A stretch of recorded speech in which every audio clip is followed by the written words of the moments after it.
Mon nom est Martin Pilote, d'érablière PMG. Je suis acériculteur et fier depuis 2019. Je suis natif de Villeroy, dans la MRC de l'érable. Mon grand-père a débuté dans les années 60 avec quelques centaines de chaudières. Et puis mon père, en 2000, a tout tublé l'érablière, a monté ça à 3000 en taille. En 2008, quand j'ai racheté de mon père, j'ai continué l'exploitation avec 3000 en taille pendant quelques années. Et en 2019, avec mes deux beaux-frères, on a acquis la plus grosse érablière pour devenir érablière PMG. Avec l'achat du nouveau site, on a ajouté 15 000 en taille. Ce que j'aime de la sériculture, c'est pas un métier, c'est un mode de vie. On vit avec la température, il n'y a pas une année de pareil, puis on est toujours dans la forêt. Couper le bois, quand vient le temps d'entailler, quand l'eau coule, quand les premières coulées, là, la sève nous monte dans les veines, l'odeur quand ça bouille, tout ça, c'est un style de vie là, qui nous rend fiers, c'est magnifique. Dans cette grande aventure, je suis avec ma conjointe Marie-Ève. Moi, c'est Marie-Ève Gosselin. Je suis acéricultrice et fière de la MRC de l'érable. Je viens d'une famille d'entrepreneurs. Mon père est acériculteur depuis plusieurs années. On a baigné dans ça quand on était petits. Ça fait partie de nos racines.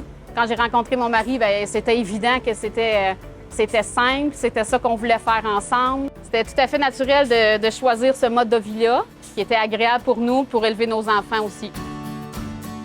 Et comme vous voyez aujourd'hui, c'est bien sûr, on est dans notre saison de printemps 2022, en pleine production. On est avant tout, bien sûr, des producteurs acéricoles chez Érablière PMG. On a un employé qui est ici à l'année, un Martin qui est présent dans l'entreprise aussi en tout temps. On diversifie nos opérations durant l'année pour pouvoir conserver nos employés, pour pouvoir avoir des revenus supplémentaires. On fait beaucoup de bois de chauffage l'été. On a notre boutique en ligne avec nos produits qui nous rapportent des revenus aussi, qui nous fait travailler les employés. Alors, on est bien fiers de ça.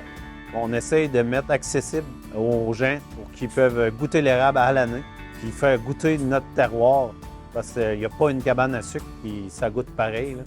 On a fait des grands marchés, on est allé sur les plaines d'Abraham, on a fait déguster nos produits, puis c'était important pour nous aussi d'enseigner c'est quoi les sirops d'érable, comment il se fait, de quelle région ça vient. C'est comme un bon vin. Chaque sirop a son goût, chaque producteur fait à sa manière. Et c'est important pour nous de devenir comme un peu des ambassadeurs de l'érable. Quand on a créé l'idée de l'autocollant avec Martin, on était bien conscient que dans la MRC de l'érable, les gens connaissent le sirop d'érable, ils savent qui est acériculteur et qui ne l'est pas. Mais on voulait porter ça plus loin, on voulait que tout le Québec puisse s'afficher fièrement. Ça a bien fonctionné, ça a créé un bel engouement. On en a vendu partout au Québec. Et maintenant, du Nouveau-Brunswick, aller jusqu'en Ontario, en passant par le Maine et bien sûr au Québec, bien, tous les acériculteurs et les acéricultrices puissent s'afficher fièrement grâce à nous, puis on est bien fiers de ça. Bien sûr, la MRC de l'érable est bien présente pour ses agriculteurs, acériculteurs. Et quand on fait des événements extérieurs, on est fiers toujours de dire qu'on vient de la MRC de l'érable. C'est nos origines, puis c'est notre place. En terminant, je voudrais juste vous dire que tous les rêves sont possibles. Mon grand-père m'a transmis la passion de la forêt, du bois. Je suis sûr qu'il serait très fier de voir où l'entreprise est rendue.